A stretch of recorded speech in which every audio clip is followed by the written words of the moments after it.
What's up, gang? Demir from Lifehack Method. Today, I'm going to be answering an anonymous question that we got on our Facebook page. Quick note, this video is sponsored by Lifehack Tribe. Stick around to the end. I'm going to show you how to get a week in Lifehack Tribe for just $1. Okay, let's get into it. Here's the question. Demir, I'm having a hard time pushing past the shiny new objects that flood my inbox every single day. The constant flood of new items is just pushing out my plans, pushing out my priorities, and the outlines of my well-laid plans are just consistently getting blurred. Can you please give me a tip to help me improve? I love this question.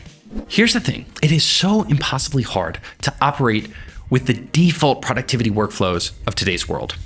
You're expected to make plans and get valuable work done, but you're also expected to constantly be fighting fires, constantly plugged into Slack and email every day, all day. It's impossible. And I'm not saying that as a figure of speech. I mean, literally, it's actually impossible. Now, I've got 5 tips to reclaim your time and your energy from your inbox and actually get the plan to work. Let's jump right in. Tip number 1, I want you to build flex time into your schedule. So the problem is often coming from other people, right? So building flex time is going to help you allocate time to deal with what I call UUW.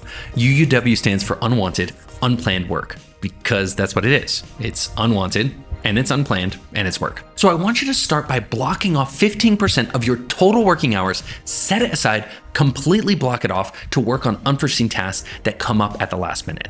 Now, if 15% isn't enough, we can start adjusting that up or down depending on whether that's enough or too much. We're trying to find that perfect place, that sweet spot.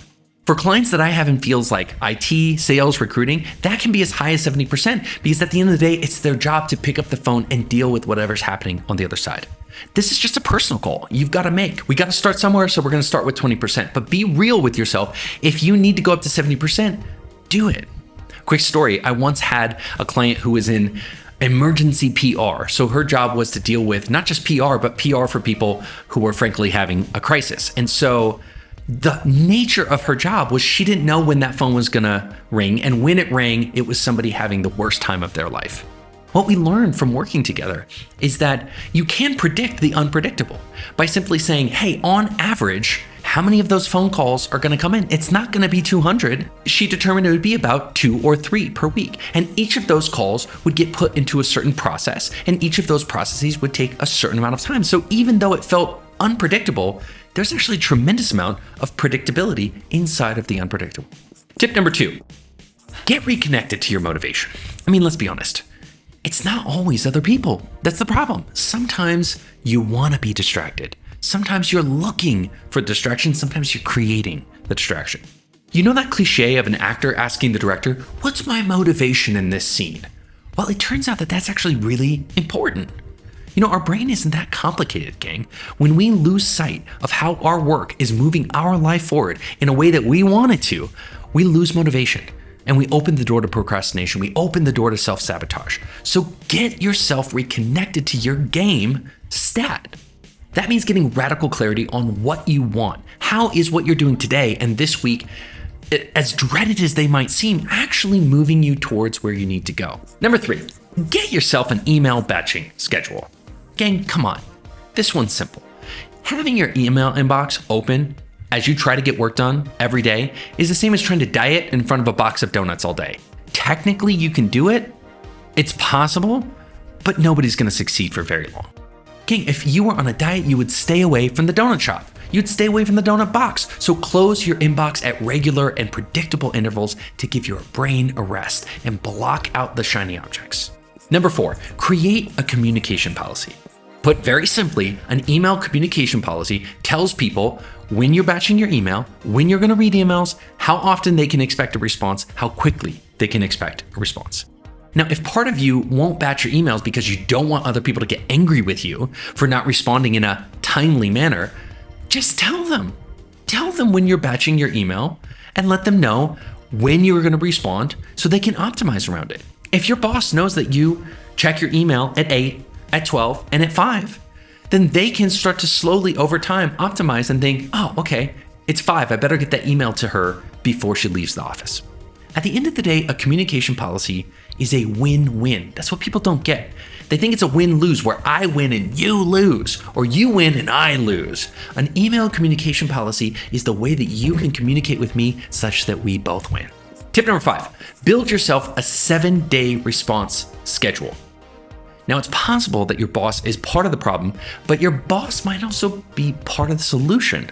Often bosses are frustrated that you're not getting deep work projects turned in. You're not moving the ball forward fast enough, and they know that a part of that is because you're fighting so many fires.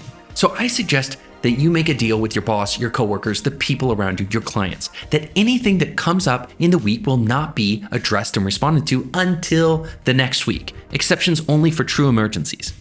Now, to do this successfully, you need to make sure that you immediately prove to them that they see results in deep work and moving the ball forward. That keeps them excited and says, wow, this does work. That enlists them to defend your schedule for you.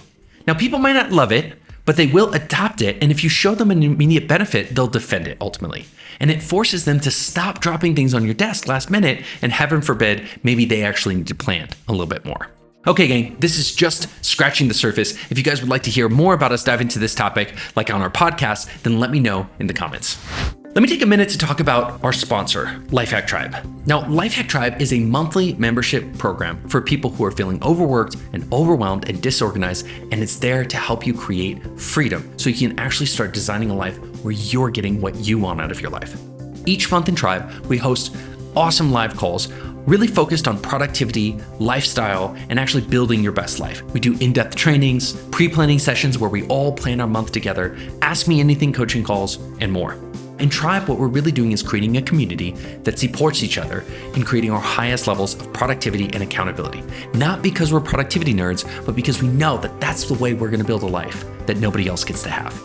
Now, I'm offering our viewers a pretty sweet deal right now. If you click in the link below, you get to sign up and try out 1 week in Tribe for just $1. Thanks again for making it all the way through this video. I want to hear from you in the comments. What did you think about this? What hit you in particular? What are your thoughts? What works for you? And remember, if you like this video, give it a thumbs up. If you're obsessed with human potential and living your best life, consider subscribing to this channel and joining our journey to complete lifestyle freedom. I'll see you in the next video.